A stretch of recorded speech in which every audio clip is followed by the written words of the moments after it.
Buenas tardes, como grupo cuyo integrante aparece en la pantalla, vamos a hablar de la comparación histórica de Sócrates y Jesús para el ramo de antropología filosófica. Primero, como introducción, la finalidad de una comparación, en este caso en sentido humano, consiste en analizar objetivamente semejanzas y diferencias sin exaltar a un personaje mediante la denigración del otro, pues a través del contraste que se obtiene conocimiento. Para comparar es necesario tener un punto en común. Entonces, al ser Sócrates uno de los personajes más destacados de la humanidad, es posible compararlo con Jesús, quien es considerado por algunos el máximo representante de la humanidad. La primera comparación es realizada por San Justino en la primera y segunda apología, en donde menciona las similitudes que existen entre ellos, tanto por lo que predicaban y cómo terminaron siendo juzgados y condenados por ellos mismos. A pesar de las similitudes que existían, también habían contrastes en cómo impartían sus ideales, ya que Sócrates lo hacía mediante la discusión y también la argumentación en las conversaciones con sus pares. Y en cambio Jesús poseía la verdad total, completa. Con ella podía enseñar a cualquier persona y sin importar su intelecto o ingenio. También el padre San Agustín fue otro de los que los comparó, insinuando que los planteamientos de Sócrates en relación a la actitud moral del humano tiene una gran similitud con la moral cristiana, ya que ambos buscan el, que el espíritu humano recupere ese vigor intrínseco que lo llevaría hacia una sabiduría divina. En cuanto a la Edad Media, durante esta época se comparan las doctrinas de Sócrates y Jesús, que convergen en el antifisismo, que es la supremacía del estudio del hombre por el estudio de la naturaleza. Por un lado, Sócrates se adhirió a esta postura luego de leer lo que decía el oráculo de Delfos, que no era una cátedra de filosofía ni siquiera cuando formulaba el mandato «Conócete a ti mismo». A su vez, los cristianos creen en la superioridad del hombre por sobre la naturaleza, ya que el hombre es la imagen del creador. Esta idea está plasmada en el Génesis. En cuanto a la alma humana, nada tiene más valor que ella, pues es concebida como una sustancia espiritual, inmortal, con personalidad y un único sentido, lo cual también es sostenido por Cristo cuando dice, ¿de qué aprovecha el hombre ganar todo el mundo si es con daño de su alma? En cuanto a la interioridad humana, que tanto el cristianismo como la filosofía de Sócrates apuntan hacia ella, la interioridad humana conlleva una purificación moral. Esto fue planteado en el pensamiento socrático por San Agustín, un intelectual cristiano que también dijo que Dios está presente en las almas de todos los que sus ideas y valores se basan en la verdad subsistente. Este pensamiento está reflejado no en Sócrates, pero sino en el moralismo del cuidado del alma.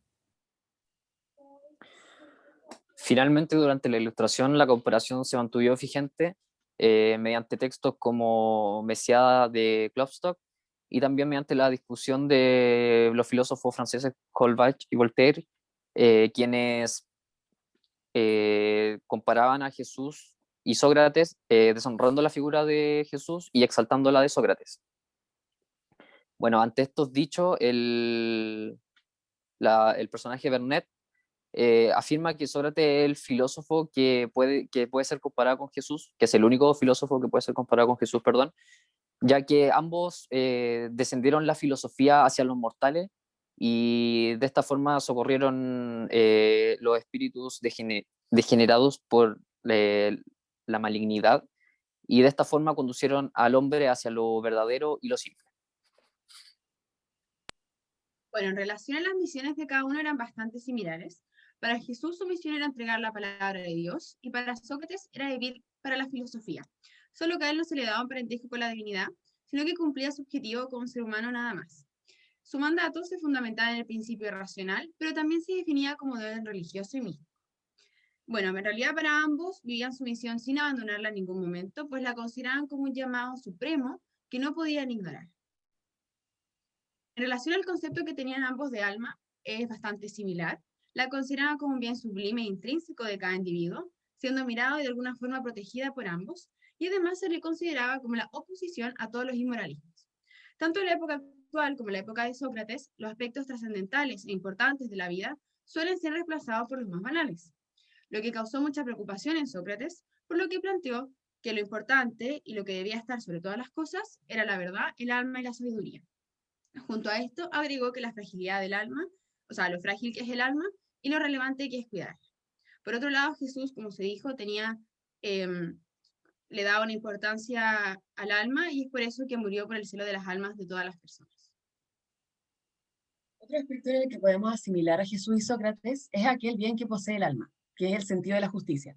Para Sócrates no hay cabida para cometer una injusticia, ni siquiera para responder a la injusticia recibida. En la actualidad podemos ver que no se practica lo que se predica. Me explico. En Chile la religión que predomina es el cristianismo, lo que conlleva vivir la justicia como lo hacía Jesús.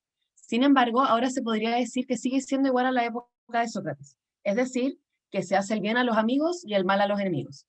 O que la justicia no puede estar disociada de la fuerza, como planteaba Trasímaco, un sofista de Calcedonia.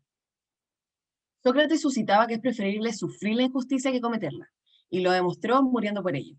Tanto así que aunque lo hayan querido absolver, no lo hubiera permitido, porque sería injusto para la ciudad en la que vivía, ya que al vivir ahí, firmaba indirectamente sus leyes. Ahora bien, ambos sujetos tienen una distinta forma de cumplir su misión. Sócrates se esmeraba en encontrar la verdad a través del diálogo con los demás, y así poder formar almas, ya que ésta podía entusiasmar a los demás a que encuentren la verdad en conjunto. En cambio, Jesús ya sabía la verdad. Él vino al mundo para enseñarla, sin necesidad de entrar en debate. La idea de que la verdad se puede encontrar o complementar en conjunto se ve aún en esta época. Por ejemplo, en el ámbito científico. Muchos descubrimientos y avances se han logrado gracias a la cooperación de distintos individuos. Por otro lado, se puede apreciar que, al contrario de Jesús, Sócrates no estaba exento de los deseos y soberbias de la vida, ya que este era un ser terrenal, lo que de cierta forma nos acerca más y nos da como una cierta esperanza que nosotros también tenemos la posibilidad de encaminarnos dentro de la justicia y la búsqueda de la verdad. Respecto a la muerte de Sócrates y Jesús, ambos personajes históricos, mediante sus distintas doctrinas, generaron cambios en la sociedad. Sin embargo, esto mismo los llevó a su muerte. Por un lado, Sócrates fue llevado a juicio por los delitos de perturbación de la vida pública y tradición, la corrupción de la moral de los jóvenes y por la práctica de la mayéutica. Por otro lado, Jesús fue condenado y castigado por los desórdenes públicos que provocó por defender a los pobres y débiles, por desmantelar y criticar las injusticias y mala praxis de los sacerdotes y por declararse el Mesías, hijo de Dios. Sus muertes se asemejan en que ambos murieron voluntariamente, de manera injusta, por defender y dar testimonio de su misión. Sin embargo, se observan más diferencias en el análisis de sus muertes. Previo a la muerte de Sócrates, el filósofo pasó sus últimos momentos compartiendo con su gente, se despidió de su mujer e hijo, e incluso logró conversar en última instancia con sus alumnos, enseñándoles su doctrina hasta su final. Esta muerte ha sido representada como un signo de liberación victoriosa. Para Sócrates, la muerte podía representarse de dos formas. Por un lado, puede ser una privación de sentimientos. Si la muerte no nos da la posibilidad de manifestar alguna sensación o emoción, esta misma se entiende como un estado de completa serenidad y tranquilidad. Debido a esto es que Sócrates al momento de su muerte se expresa de una forma confiada y tranquila. Por otro lado, la muerte podía significar el tránsito del alma desde un lugar al otro, el cual era entendido por Sócrates como un bien mayor. En relación a esto, Sócrates manifestaba que el cuerpo es una barrera que impide alcanzar la completa sabiduría, por lo que la separación del cuerpo ejercía un bien esencial sobre el alma, siendo ésta el único medio por el cual se logra conocer la realidad, el sentido y la esencia del mundo. Jesús sufrió hasta el último momento de su vida. Fue traicionado y abandonado por su propia gente. Solo estuvo acompañado por unos pocos. Además, aguantó lo doloroso e infame que es la crucifixión. Su muerte tuvo una gran importancia para el cristianismo, ya que significó el perdón y limpieza de los pecadores. Su muerte y resurrección expresan la creencia y fe de ser acogidos y salvados por Dios. Tanto Sócrates como Jesús son personajes que hoy en día tienen una gran repercusión histórica gracias al sentido que conllevaron sus muertes. Ambos personajes representaron la existencia de oportunidades y vivencias más allá de la muerte. Bueno, respecto al Evangelio socrático, luego de la muerte de Sócrates, la corriente socrática siguió siendo divulgada por sus discípulos, pero de distintas maneras, unas más leales al original que otras. Están los socráticos mayores como Platón, destacado por su genio e intelecto, y también los menores, más obedientes respecto a la corriente original y de menor genio. Dentro de ellos destacan varios, pero solo nos referiremos a Antístenes. Él fundó el cinismo y uno de sus legados más relevantes fue el de llegar a una proclamación abierta y sin reserva del monoteísmo. Uno de los discípulos de Antístenes que tuvo mayor trascendencia fue Diógenes de Sinope. Asimismo era conocido como el Sócrates loco, ya que se escapaba de las actitudes convencionales que primaban en el ideal del hombre de esa época. Actuaba sin vergüenza y pudor, y en base a esto sus pares consideraban la locura como el exceso de lógica. Sin embargo, no parece adecuado generalizar toda la corriente filosófica cínica solo basándonos en las acciones empleadas por Diógenes, ya que el alcance y la mirada al cinismo es superior. A pesar de los últimos enfoques que se establecen entre las corrientes filosóficas de los socráticos menores, la idea principal presente en todas alude al cuidado del alma, cuyo valor es mayor a cualquier deseo del hombre. Por esta razón es muy relevante lograr asignarle el reconocimiento y mérito necesario a este gran filósofo, ya que logró marcar la historia de la humanidad. Ya, ahora vamos a hablar como el nacimiento de la medicina como saber científico autónomo. Primero que todo, como un contexto histórico, se sabe que Hipócrates fue un importante filósofo que nació por la segunda mitad del siglo V a.C. y al comienzo del siglo IV a.C.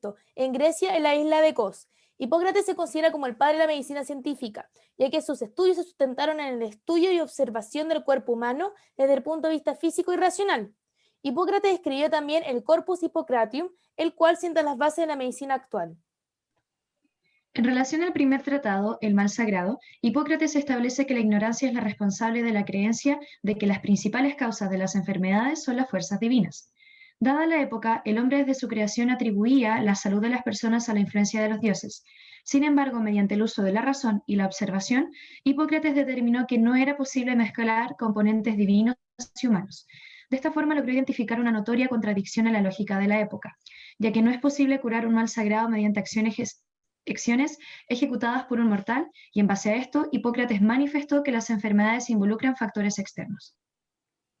El tratado sobre los aires, las aguas y los lugares consta principalmente sobre cómo las variables, como el ambiente, el estilo de vida y las instituciones políticas, influyen en el entendimiento del origen de las enfermedades. Esto indica que el hombre es un ser social y por ende se debe considerar todo su entorno. Lo anterior permanece hasta el día de hoy, ya que la Facultad Latinoamericana de Ciencias Sociales define la salud como un proceso continuo de cambio influenciado por determinantes sociales, biológicas y culturales. En relación al tratado de la antigua medicina, Hipócrates postula que es perjudicial dogmatizar la medicina y que es relevante recordar la experiencia concreta en que se fundamenta y se manifiesta un padecimiento. En un inicio la medicina partió como una rama de la filosofía, sin embargo se desligó de ella porque de alguna forma encasillaba las causas de las enfermedades simplificándolas, impidiendo que pudieran ser aplicadas en cada individuo, pues como se dijo, cada individuo es diferente y se desarrolla en un contexto distinto, por lo que cada padecimiento afecta de manera distinta en cada organismo. Es así que Hipócrates postuló que el saber médico debe ser concreto y riguroso para poder encontrar tratamiento adecuado para un paciente considerando su historia de vida y su entorno biopsicosocial.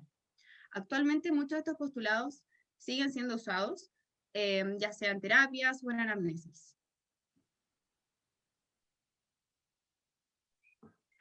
Bueno, en relación al texto La naturaleza del hombre, no se le puede atribuir a Hipócrates los dichos en este texto sobre los humores, ya que se contradicen con su tesis planteada en la antigua medicina.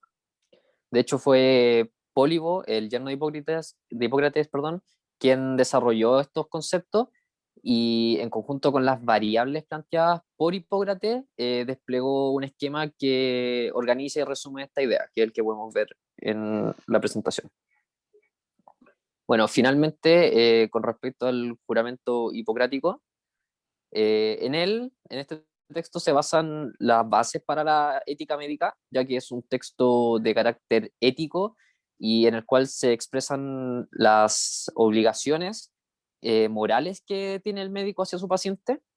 Y bueno, en él no solamente se evidencia la conducta y el comportamiento ideal que debe tener un médico, sino también se proyecta hacia la vida personal de este, desarrollando y finalmente dando un proyecto de vida para el profesional.